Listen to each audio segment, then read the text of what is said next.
Aspirants, welcome to Exampur. हम हैं कलम से क्रांति। मैं पूर्णिमा गौर स्वागत करती हूँ आप लोगों की अपनी बिहार एसआई के मॉक टेस्ट में। आप कहोगे मैम मॉक टेस्ट किस लिए? तो भैया अब जो है आप लोगों ने दिवाली तो अच्छे से सेलिब्रेट कर ली है, लेकिन पढ़ाई तो रुकनी नहीं चाहिए। तो इस पढ़ाई को ना रोके रहने के लिए आपकी तैयारी जांचनी पड़ेगी, और तैयारी कैसी है उसके लिए करना पड़ेगा आपको मॉक टेस्ट। ठीक है, तो आज का जो हमारा सेशन है इसके अंदर हम कुछ क्वेश्चंस करने वाले हैं। रैंडम क्वेश्चंस हैं, इजी होंगे आप लोगों के लिए, लेकिन सीखने को बहुत कुछ मिलेगा। पता चल जाएगा भैया कितना हम पानी में हैं। ठीक है, चलो सबसे पहला जो हमारा सवाल आता है यहाँ पे, एक सेकेंड,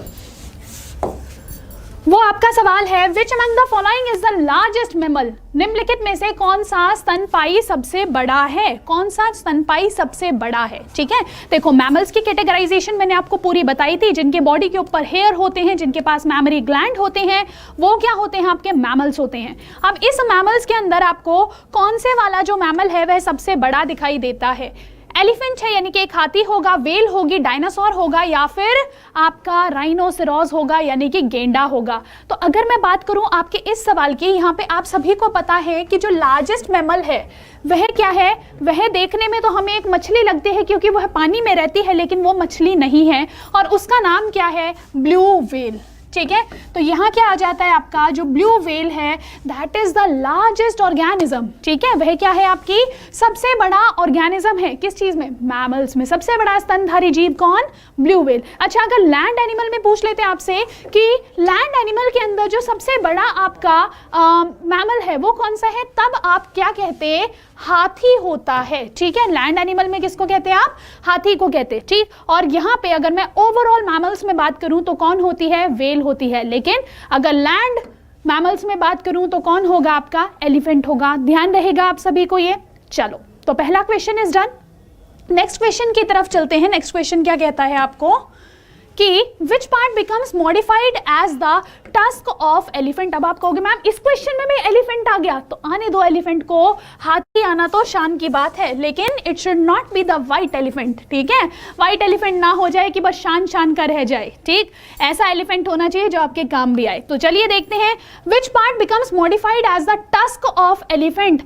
किस हाथी का जो सूंड होती है, सूंड के नीचे आपने देखे होंगे बड़े से दांत होते हैं, जिसके हाथी दांत की चूड़ियां बनती है। बेचारे हाथियों को ना उन दांतों के लिए मारा भी जाता है कभी कभार। आपकी जो शोभा है, मतलब जो आपकी एक अच्छी चीज है, आपकी ब्यूटी है, वो आपके लिए नुकसानदायक बन जाती है। ठीक है, हाथी के साथ भी बेचारे के साथ ऐसा ही होता है। और क्या होता है कि हाथी की सूंड के नीचे के, मतलब हाथी के सूंड के नीचे दो बड़े दांत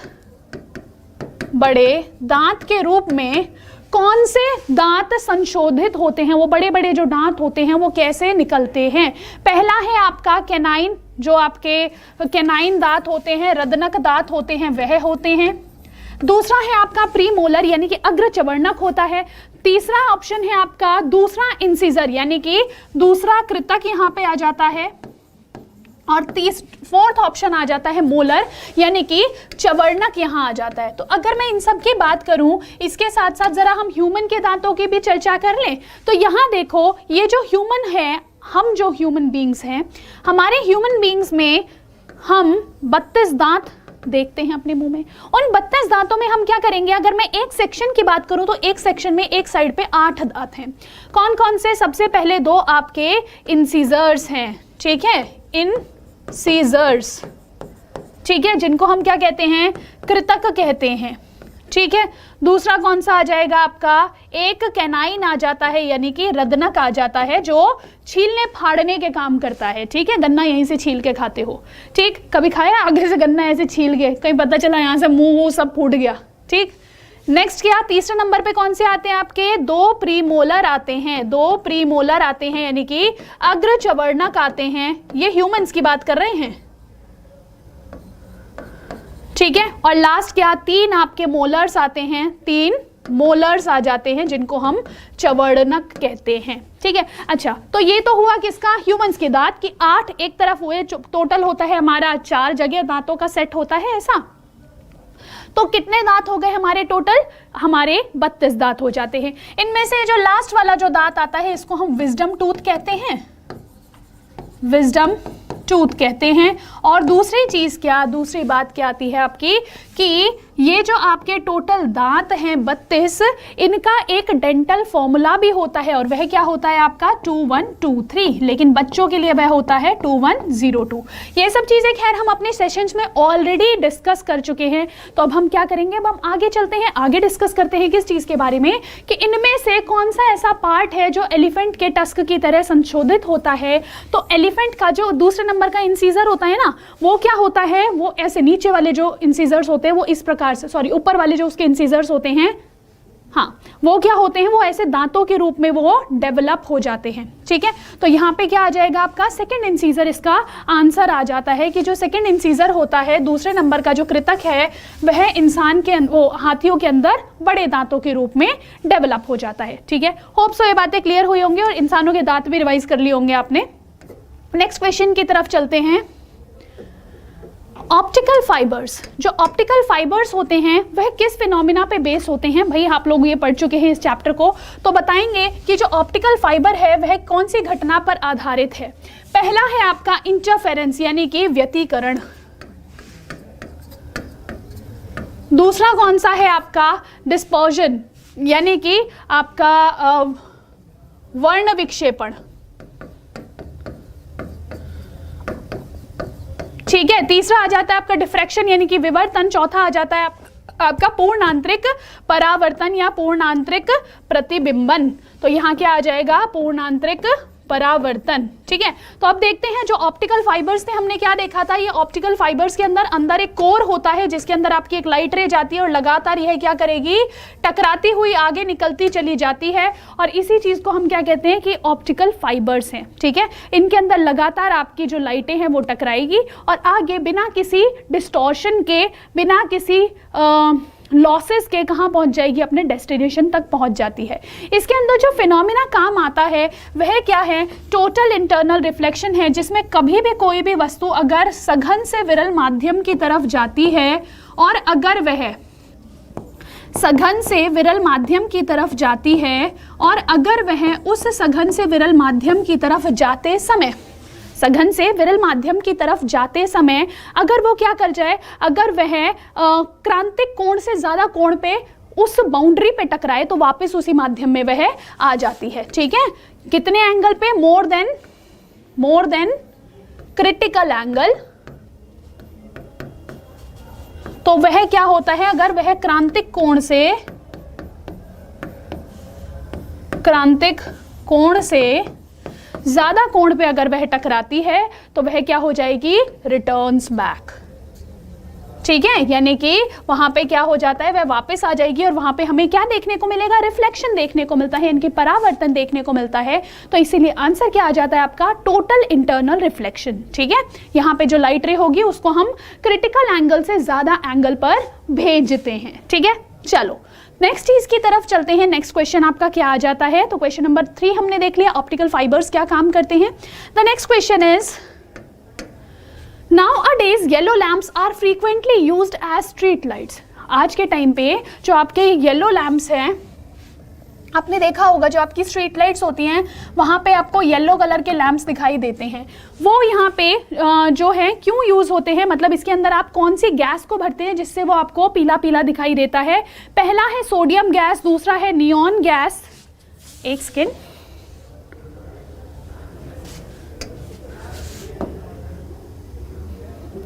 पहला है सोडियम गैस, दूसरा है नियॉन गैस, तीसरा है हाइड्रोजन गैस और चौथा आ जाता है आपका नाइट्रोजन गैस। अगर मैं इस चीज की बात करूं तो यहाँ पे देखिए जो आपकी सारी जितनी भी गैसेस यहाँ दे रखी हैं, इनमें क्या होगा, इनमें जो आपका सोडियम गैस है जब उसको वहां भरा जाएगा तो वो येलो लुक देता है और ब्राइटनेस को बढ़ा देता है।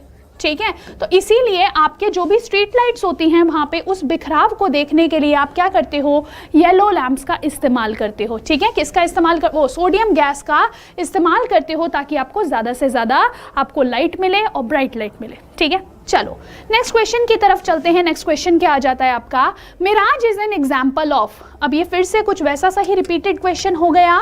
तो देखिए मिराज किस चीज का एक एग्जाम्पल है। एक सेकेंड जरा,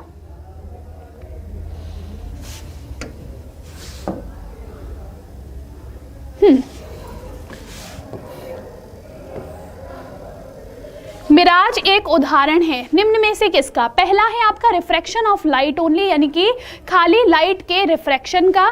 दूसरा है मतलब अपवर्तन का। दूसरा है total internal reflection of light only, यानी कि केवल प्रकाश के पूर्ण आंतरिक परावर्तन का।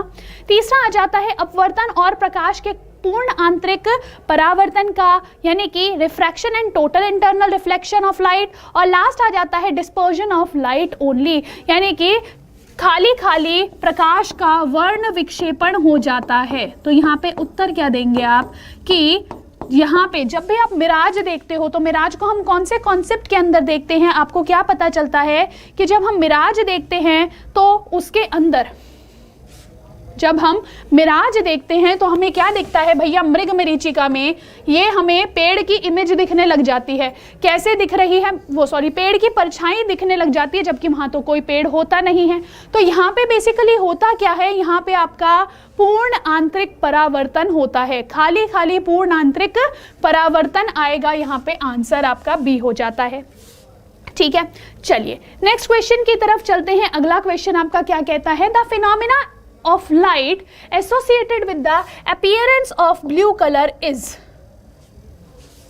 आकाश के नीले रंग की उपस्थिति के साथ जुड़ा प्रकाश की कौन सी घटना है?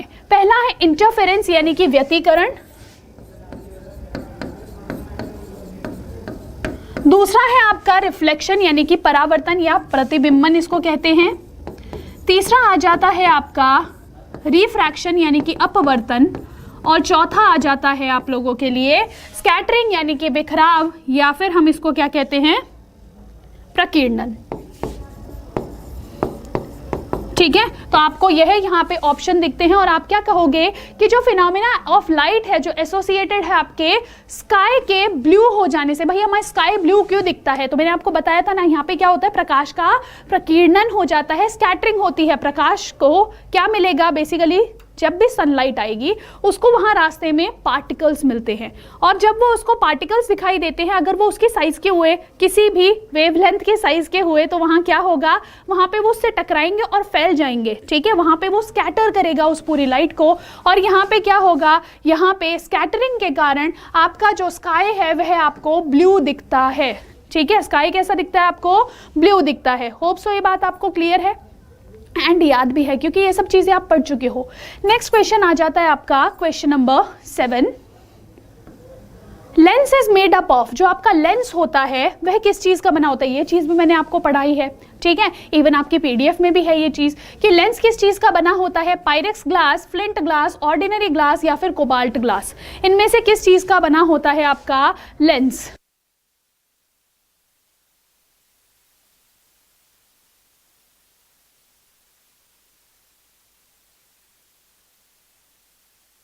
यहाँ पे आप लोग क्या आंसर करेंगे कि जो लेंस होता है आपका वह किससे मिलके बना होता है? वह किसके द्वारा बनाया गया होता है? वह आपका फ्लिंट ग्लास द्वारा बना होता है। ठीक है, फ्लिंट ग्लास आपका एक प्रकार का ग्लास का नाम है। फ्लिंट कांच का बना होता है आपका लेंस। ठीक है, चलिए नेक्स्ट क्वेश्चन की तरफ चलते हैं। क्वेश्चन नंबर 8 हो जाता है the element which is used for vulcanization of rubber is. रबड़ के वल्कनाइजेशन के लिए निम्न में से किसका उपयोग किया जाता है? सल्फर का, ब्रोमीन का, सिलिकॉन का या फास्फोरस का? क्या उत्तर देंगे आप लोग इसका? कि देखो वल्कनाइजेशन ऑफ रबड़ का मतलब क्या है? आपने रबड़ के पेड़ से लेटेक्स निकाला। ठीक है, अब वो जो लेटेक्स है वो बहुत ज्यादा ब्रिटल है। ठीक है, वो क्या है? काफी ज्यादा ब्रिटल है, और ये जो आपका ब्रिटल चीज है ये किसी काम की नहीं। क्यों भैया? ये तो अब रबर, इसका क्या इस्तेमाल करोगे? ना आप इससे आप अपने प्रॉपरली टायर्स बना सकते हो, ना ही इससे कुछ काम कर सकते हो। तो क्या होगा? इसकी थोड़ी सी क्वालिटीज को एनहांस करना पड़ेगा, इसकी क्वालिटी इंप्रूवमेंट करनी पड़ेगी। जैसे आप पढ़ाई करते हो, पढ़ना अलग बात भैया, 10वीं 12वीं तक सबने अच्छे से पढ़ा है, लेकिन पढ़ने के बाद आपको क्या करना है? पढ़ने के बाद आप लोगों को अपने आप को एनहांस करना है, बूस्ट अप करना है, अपनी क्वालिटी को बढ़ाना है। तो उस क्वालिटी को बढ़ाने के लिए आप क्या करते हो? आप एक्स्ट्रा स्टडीज करते हो, आप कोचिंग्स लेते हो, है ना, अभी भी आप पढ़ रहे हो, किस लिए पढ़ रहे हो, ताकि आपका जो एक रिस्पॉन्स है वो क्या हो सके, और ज्यादा बेहतर हो सके। इसके लिए आप क्या करते हो, अपनी गुणवत्ता बढ़ाते हो। ऐसे ही आप क्या करोगे, इस रबड़ की भी गुणवत्ता को बढ़ाते हो, इस रबड़ की गुणवत्ता को आप बढ़ाएंगे, और गुणवत्ता को बढ़ाने पे आपको क्या मिलता है भाई, कुछ तो ऐड करना पड़ेगा। जैसे यहाँ पे आप कोचिंग वगैरह से नोट्स बना रहे हैं, उसको ऐड कर रहे हैं, ऐसी इसी रबड़ के गुणवत्ता बढ़ाने के लिए आपको यहाँ पे 5% सल्फर ऐड करना पड़ता है। ठीक है, क्या ऐड करना पड़ता है, 5% सल्फर ऐड करना पड़ता है। तो आंसर क्या हो जाएगा आपका, यहाँ पे सल्फर आंसर हो जाता है। और दूसरी बात क्या, इस प्रोसेस को हम वल्कनाइजेशन बोलते हैं या फिर वल्कनीकरण कहते हैं।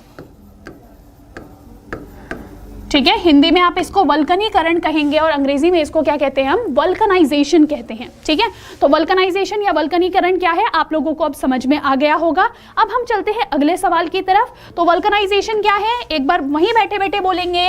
वल्कनाइजेशन क्या है कि जब आप अपनी रबड़, जो भी आपने पेड़ से रबड़ ली, जब हम उसकी क्वालिटी को बढ़ाने के लिए उसमें 5% सल्फर को ऐड कर देते हैं, तो उसको हम वल्कनाइजेशन का प्रोसेस कहते हैं। ठीक है, उसको हम क्या कहते हैं, वल्कनाइजेशन का प्रोसेस कहते हैं। ठीक, चलिए नेक्स्ट क्वेश्चन क्या आता है, which of the following is responsible for the extra strength of Pyrex glass.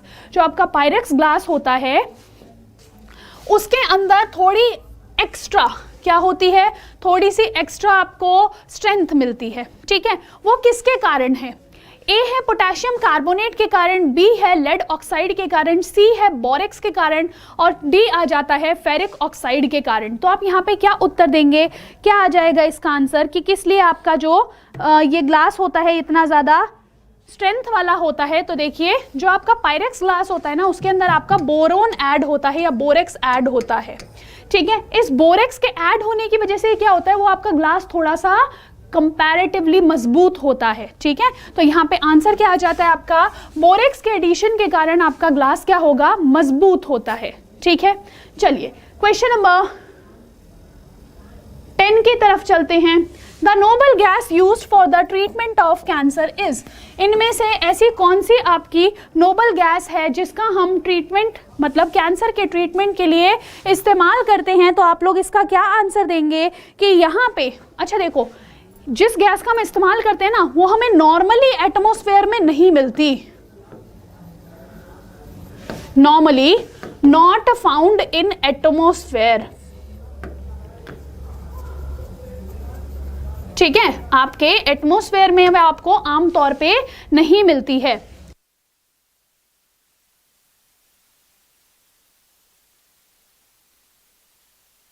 तो नॉर्मली आपके एटमॉस्फेयर में नहीं मिल रही, मतलब आपका जो वातावरण है वहां ये अवेलेबल नहीं है। तो कहां से ये आती है, इसकी एक और स्पेशल खास बात है क्या, जब अर्थक्वेक आता है ना, ये गैस तब रिलीज होती है। ठीक है, ये कब होती है आपकी, ये जो गैस है जिसकी मैं बात कर रही हूं, released during earthquake, released during earthquake. ठीक है, भूकंप के दौरान यह क्या होती है, यह रिलीज होती है।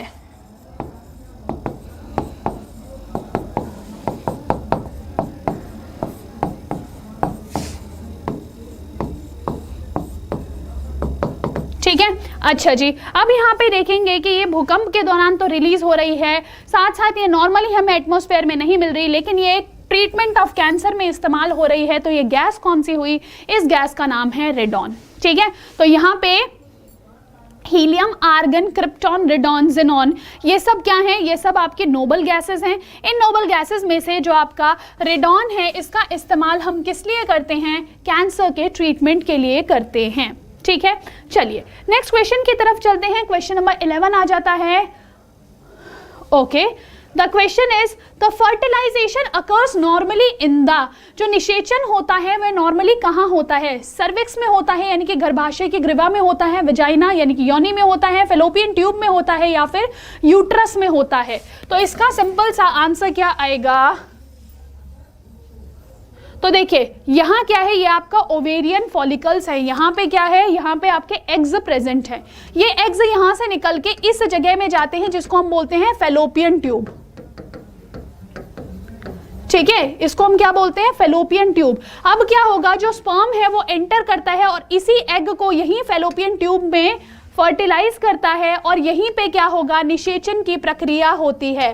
तो क्या ध्यान रखना है, फैलोपियन ट्यूब में ही क्या होगा, फर्टिलाइजेशन। फ से फैलोपियन ट्यूब, फ से ही क्या है आपका, फर्टिलाइजेशन है। ठीक है, तो फर्टिलाइजेशन कहाँ हुआ, फैलोपियन ट्यूब में हो जाता है। इसी के साथ एक और सवाल बनता है कि जो बच्चे का ग्रोथ होता है वो कहाँ होता है। तो ये जो सेक्शन है इसको हम बोलते हैं यूट्रस, यानी कि गर्भाशय। ठीक है, तो इस गर्भाशय के अंदर क्या होता है, बच्चे का डेवलपमेंट होता है। यहाँ पे एक कोशिका बनी, याद है ना क्या बताया था, सेल डिवीजन हुआ, माता का जो सेल है वो 23 क्रोमोसोम वाला। ठीक है, मतलब माता के पास से जो आपका कोशिका बन के आई वो कैसी आई, वो आपकी 23 सेल वाली आई। पिता की जो कोशिका आई वह भी क्या आई, 23 सेल की आई। दोनों सेल्स वाले क्रोमोसोम्स, जब 23 क्रोमोसोम वाले जब सेल एक साथ निषेचन होता है, फर्टिलाइजेशन होता है, तब वो आपका एक कंप्लीट सेल बनता है। फिर यही रहेगा ये कुछ दिन, ठीक है, कुछ दिन यही रहेगा। और फिर जब ये जो है 8 सेल का हो जाता है, ये एक सेल से जब 8 सेल्स मल्टीप्लाई हो जाते हैं तब क्या होगा। अच्छा, यहाँ पे अब माइटोसिस होगा कि मियोसिस होगा, तो यहाँ पे पहले तो माइटोसिस के द्वारा ये सब काम हो चुका फर्टिलाइजेशन के पहले का, लेकिन फर्टिलाइज होने के बाद ये क्या होगा, यहाँ पे माइटोसिस होगा, यानी कि समसूत्री विभाजन होता चला जाएगा।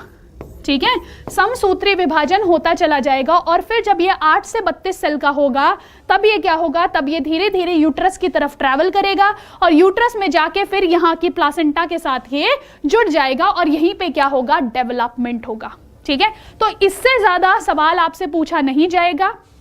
सिंपल सी बात जानिएगा कि हमने जितनी यहाँ बात देखी उसके अंदर जो फर्टिलाइजेशन है, जो निषेचन है, वह कहाँ हो रहा है, निषेचन होगा आपके फैलोपियन ट्यूब में, और दूसरा यूट्रस या गर्भाशय में क्या होता है, बच्चे की ग्रोथ होती है,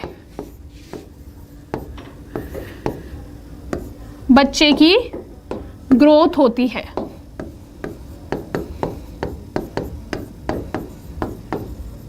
ठीक है, होप सो इतनी बातें क्लियर हो गई होंगी आपको। अब चलते हैं नेक्स्ट क्वेश्चन की तरफ। नेक्स्ट क्वेश्चन क्या आ जाता है आपका कि people consuming alcohol in heavy quantities, जो इंसान बहुत ज्यादा मात्रा में शराब का सेवन करते हैं वो आमतौर पे मर जाते हैं। किस कारण वह मर जाते हैं, उनको ऐसी कौन सी बीमारी होती है जिसके कारण वह मर जाते हैं।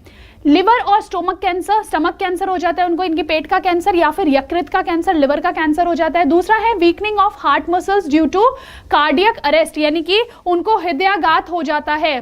बताया था ना, हार्ट अटैक के अंदर फर्क बताया था ना क्या होता है। नेक्स्ट क्या, हार्ट अटैक और आपका हार्ट फेलियर और कार्डियक अरेस्ट, तीनों के अंदर मैंने आपको फर्क बताया था। तो यहाँ क्या हो जाता है, इनको कार्डियक अरेस्ट हो जाता है, इनका हृदय जो है उसको क्या कर लिया जाता है, उसको अरेस्ट कर लिया जाता है। अरेस्ट मतलब क्या, अब वो कोई काम नहीं कर पा रहा, ऐसा हो जाता है हृदय। नेक्स्ट क्या, ब्लड कैंसर हो जाता है उसको, या फिर लास्ट आ जाता है सिरोसिस हो जाता है। तो आप इसका आंसर क्या करोगे, यहाँ पे अगर कोई भी इंसान किसकी वजह से मर रहा है, अत्यधिक दारू पीने की वजह से मर रहा है, तो इसका मतलब क्या है, उसको बीमारी जो हुई है वह क्या है, सिरोसिस हुई है। ठीक है, अब आपका होमवर्क है, क्या है होमवर्क, कि सिरोसिस क्या होता है उसके बारे में एक लाइन लिखनी है। ठीक है, कहाँ लिखोगे, कमेंट सेक्शन में नीचे लिखेंगे। चलिए नेक्स्ट क्वेश्चन की तरफ चलते हैं। नेक्स्ट क्वेश्चन क्या आ जाता है आपका, तो organisms at the base of grazing food chain are, जो भी आपके खाद्य श्रृंखला है उसमें जो ग्रेजिंग करते हैं, जो चरते हैं खाने को या चराई करते हैं किस चीज की, घास की, उनको हम क्या कहते हैं। इजी क्वेश्चन, अगर किसी ने इसका आंसर नहीं किया ना फिर तो मतलब उसने बचपन से पढ़ाई नहीं करी है। ठीक है, और बचपन की छोड़ो, उसको बेसिक नॉलेज भी नहीं है अगर उसको ये नहीं पता तो आंसर क्या आएगा। देखो जरा ऑप्शन है आपके पास, कार्निवोर्स होते हैं, मांसाहारी होते हैं, डिकम्पोजर्स होते हैं, यानी कि मृतोप पोषी होते हैं। ठीक है, प्रोड्यूसर्स होते हैं, यानी कि ये क्या हैं, खाना बनाने वाले हैं। लास्ट आ जाता है हर्बीवोर्स होते हैं, यानी कि शाकाहारी होते हैं। क्या आंसर आएगा आपका यहाँ पे, कि जो आपका खाना कौन सा चर चर के खाते हैं, तो क्या है भैया, शाक खा रहे हैं ना, हर्ब्स को खा रहे हैं, शाक को खा रहे हैं, तो क्या आंसर आ जाएगा यहाँ पे, शाकाहारी होते हैं या हर्बीवोर्स होते हैं। प्रोड्यूसर्स कौन है, प्रोड्यूसर्स आपके प्लांट्स हैं।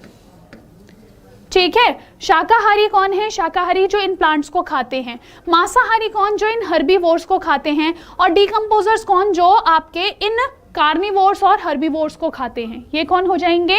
डिकम्पोजर्स हो जाएंगे, जो बच्चे कुछ जो भी कुछ भी है सबको खा लेते हैं वो, ठीक है। और ये सफाई का, इनको हम स्कैवेंजर्स भी बोलते हैं, स्कैवेंजर्स भी बोलते हैं। क्यों बोलते हैं? क्योंकि यह सफाई का कार्य करते हैं आपके फूड चेन की, ठीक है। फूड चेन की सफाई का काम किसका है? आपका इन्हीं स्कैवेंजर्स का होता है, ठीक है। चलिए नेक्स्ट क्वेश्चन, क्वेश्चन नंबर 14 आ जाता है, the mass of 10 moles of water is, पानी के 10 मोल का जो द्रव्यमान है वह कितना होगा? पानी के 10 मोल का द्रव्यमान कितना होगा?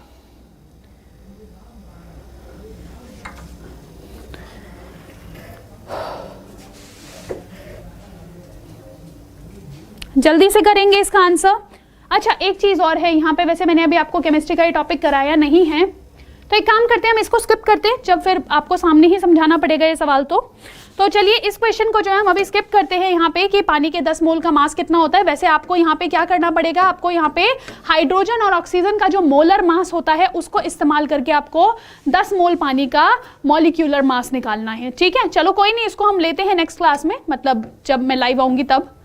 चलिए नेक्स्ट क्वेश्चन क्या आ जाता है आपका, vitamin A is rich in, इनमें से किस चीज के अंदर विटामिन ए सबसे ज्यादा मात्रा में पाया जाता है? ऑप्शन है आपका कैरेट यानी कि गाजर, दूसरा है लाइम यानी कि चूना, तीसरा है आपका बीन्स यानी कि फलियां, और चौथा है चावल यानी कि राइस। क्या आंसर करेंगे भैया? देखो बिहार एसआई के शायद प्री के अंदर 2018 में ही ऐसा ही एक सवाल पूछ लिया, बस उसके अंदर गाजर नहीं दे रखी थी, ठीक है। वहां पे दे रखा था इन्होंने गाजर की जगह बनाना, ठीक है, और लास्ट राइस की जगह लिख रखा था गोल्डन राइस, ठीक है। अब क्या होता है कि अब बच्चे कंफ्यूज, भैया लिखे क्या? तो आपको ये चीज पता होनी चाहिए, गोल्डन राइस जो होता है वह एक स्पेशल प्रकार का राइस है। क्यों स्पेशल प्रकार का राइस है?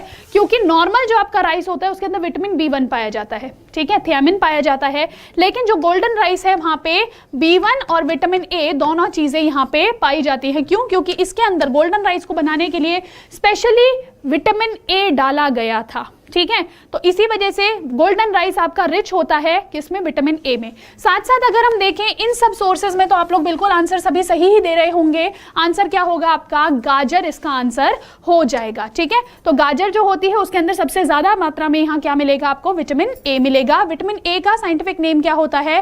रेटिनॉल होता है, ठीक है।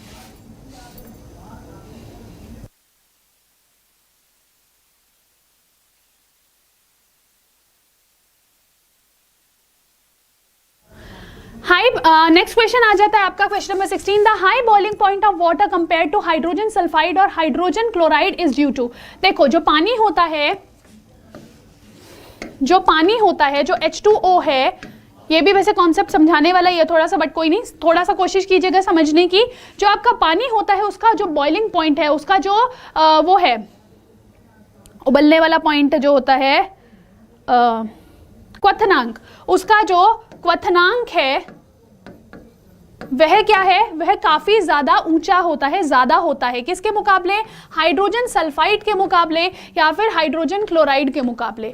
ऐसा क्यों है आपको यह बताना है। ऑप्शन है आपका डाइपोल इंसुलेशन के कारण, दूसरा है वेंडरवॉल अट्रैक्शन के कारण, यानी कि वेंडरवॉल जो फोर्सेस होते हैं उनके जो अट्रैक्शन है, आकर्षण है, उसके कारण, तीसरा है ध्रुवीय सहसंयोजक आबंध के कारण, और चौथा आ जाता है हाइड्रोजन मिला बॉन्डिंग के कारण, हाइड्रोजन आबंध के कारण। क्या आ जाएगा? जल्दी से आंसर सोचिए जरा कि हमारा जो वाटर है उसका क्वथनांक इतना अधिक क्यों है किसके मुकाबले? आपके बाकी सारे ये हाइड्रोजन सल्फाइड और हाइड्रोजन क्लोराइड के मुकाबले।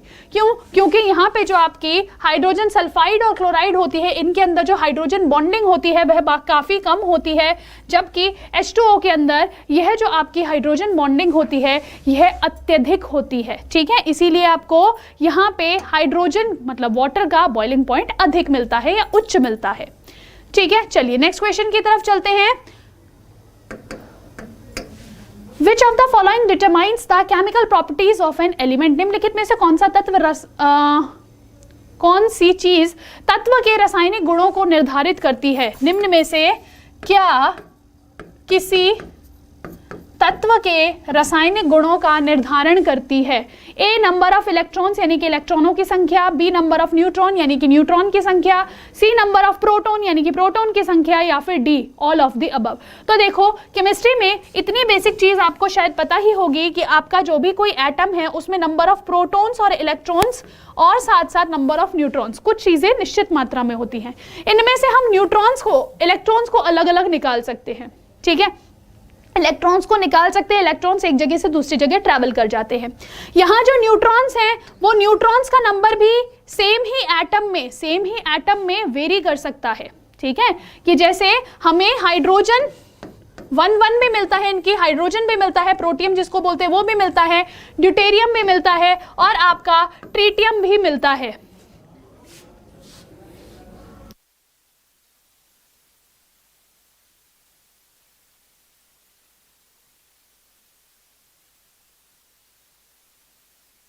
चलो तो यहाँ पे आपको क्या ध्यान रखना है कि भैया ये आपका प्रोटियम हुआ, ड्यूटेरियम हुआ, ट्रीटियम हुआ, इन तीनों के अंदर आपको क्या मिल रहा है? अलग अलग नंबर ऑफ न्यूट्रॉन्स मिल रहे हैं। यहाँ पे न्यूट्रॉन 0, यहाँ पे न्यूट्रॉन 1 हो जाएगा, यहाँ पे न्यूट्रॉन की संख्या हो जाएगी 2। तो इसका मतलब न्यूट्रॉन के करने से थोड़ा थोड़ा फर्क पड़ रहा है, लेकिन जो असल में फर्क पड़ता है वो किसके कारण पड़ा भैया?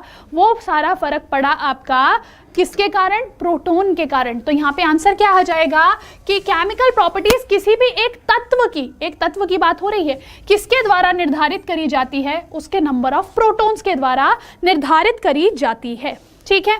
चलिए नेक्स्ट क्वेश्चन की तरफ चलते हैं। नेक्स्ट क्वेश्चन क्या आ जाता है बच्चा आपका?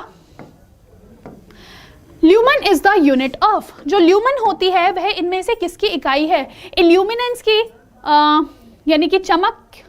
इल्यूमिनेंस मतलब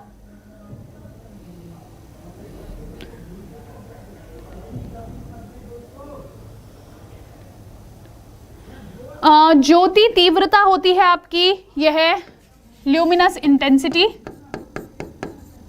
ठीक है। यहां पे ल्यूमिनस फ्लक्स क्या हो जाएगा? ज्योति प्रवाह हो जाएगा, ठीक है। ब्राइटनेस क्या हो जाएगी? चमक हो जाएगी। और इल्यूमिनेंस क्या हो जाएगा? ये आपका इल्यूमिनेंस ही समझ लो, मुझे इसकी हिंदी ध्यान नहीं आ रही है। तो देखो वैसे सिंपल सी बात अगर मैं समझूं या आपको बताने की कोशिश करूं तो मैंने जब आपको यूनिट्स वाला चैप्टर पढ़ाया था जस्ट दिवाली से पहले, तो उसमें मैंने आपको बताया था कि जो ल्यूमिनस इंटेंसिटी होती है वह क्या है? किसी भी आपका एक कोई भी दिया है मान लीजिए, ठीक है, अभी तो दिवाली है तो दिए की बात करेंगे। दिए से क्या है? आपका काफी सारा प्रकाश ऊर्जा निकल रही है। वो जो प्रकाश ऊर्जा है वह किस पे आके गिर रही है? किसी पर्टिकुलर क्षेत्र पे आके गिरती है, तो वहां पे इल्यूमिनेंस होता है, ठीक है। वहां पे क्या होता है? आपको इल्यूमिनेंस देखने को मिलता है। तो ये जो इल्यूमिनेंस हो रहा है नीचे, ठीक है, वह किसके कारण हो रहा है? क्योंकि यहाँ पे बहुत सारी ल्यूमिनस फ्लक्स आ रहा है, ठीक है। और यही जो ल्यूमिनस फ्लक्स है इसको हम ल्यूमन में नापते हैं। तो यहाँ पे आंसर क्या हो जाता है? ज्योति प्रवाह इसका आंसर आ जाता है। और हमें आंसर मिलेगा कि जो ल्यूमन है वह किसकी यूनिट है? ल्यूमिनस फ्लक्स की यूनिट होती है, ठीक है। चलिए क्वेश्चन नंबर 19 की तरफ चलते हैं। Which of the following forces is a dissipative force? इनमें से ऐसा कौन सा फोर्स है जो विघटनकारी शक्ति है या बल है, ठीक है। इनमें से ऐसा कौन सा फोर्स है जो डिसिपेटिव फोर्स है? पहला है आपका इलेक्ट्रोस्टैटिक फोर्स, दूसरा है मैग्नेटिक फोर्स, तीसरा है ग्रेविटेशनल फोर्स और चौथा है फ्रिक्शनल फोर्स। अगर मैं इन सब फोर्सेस की बात करती हूं तो इनमें से ऐसा कौन सा फोर्स है जो क्या है? जो विघटनकारी है, ठीक है। डिसिपेटिव है, डिसिपेट होता है, ठीक है, जिसकी वजह से क्या होता है?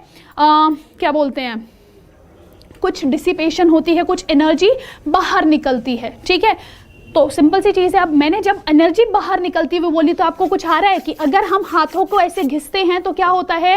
हाथों को घिसने पे थोड़ा सा फ्रिक्शन हुआ तो गर्मी निकली। और यहाँ क्या हुआ? यहाँ पे डिसिपेशन हुआ हीट का, ठीक है। तो यहाँ पे डिसिपेटिव फोर्स कौन सी हो जाएगी? आपकी घर्षण बल हो जाती है, ठीक है। घर्षण बल क्या हो जाएगी? आपकी डिसिपेटिव फोर्स। और दूसरी बात यह भी समझिएगा कि ये जो बाकी सारी आपकी चीजें हैं ना, इनमें आकर्षण बल लग रहा है, जबकि फ्रिक्शनल फोर्स में कैसा बल लगता है? आपका विकर्षण बल लगता है, ठीक है। चलिए लास्ट क्वेश्चन लेते हैं आज का। If a resistive wire is elongated, अगर आपने किसी एक वायर का, ठीक है, आपकी कोई भी एक प्रतिरोधक वायर है जिसका रेजिस्टेंस मान लीजिए R है, अगर आप उसको लंबा कर देते हो, उसकी लेंथ को L से L डैश कर देते हो, लेंथ बढ़ा देते हो या L प्लस कर देते हो, तो उसका रेजिस्टेंस के ऊपर क्या फर्क पड़ेगा?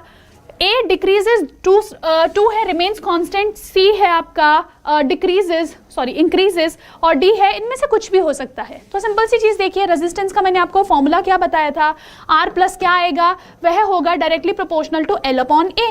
अगर आपने L को बढ़ाया तो R भी तो क्या हो जाएगा, बढ़ जाएगा ना। तो यहाँ पे आंसर क्या आ जाएगा आपका, इट इंक्रीजेज। ठीक है, तो अगर आपने किसी भी वायर को क्या किया, एलोंगेट किया, तो वहां पे उसका जो रेजिस्टेंस है वह भी क्या हो जाएगी, इंक्रीज हो जाएगी। ठीक है, तो आई जस्ट होप सो आपको आज का सेशन अच्छा लगा होगा। दिवाली की छुट्टियां तो बहुत अच्छे से जा रही हैं, लेकिन पढ़ाई भी उतनी ही अच्छे से चलनी चाहिए। तो आई जस्ट विश कि आप अपनी पढ़ाई अच्छे से करें, और जब आऊंगी तो दोबारा से जब लाइव टेस्ट होगा ना, तब आपको सही सही आंसर्स करने। और चलिए इसी के साथ विराम लेती हूँ। This is Purnima Gaur signing off. Take care. जय हिंद, जय भारत।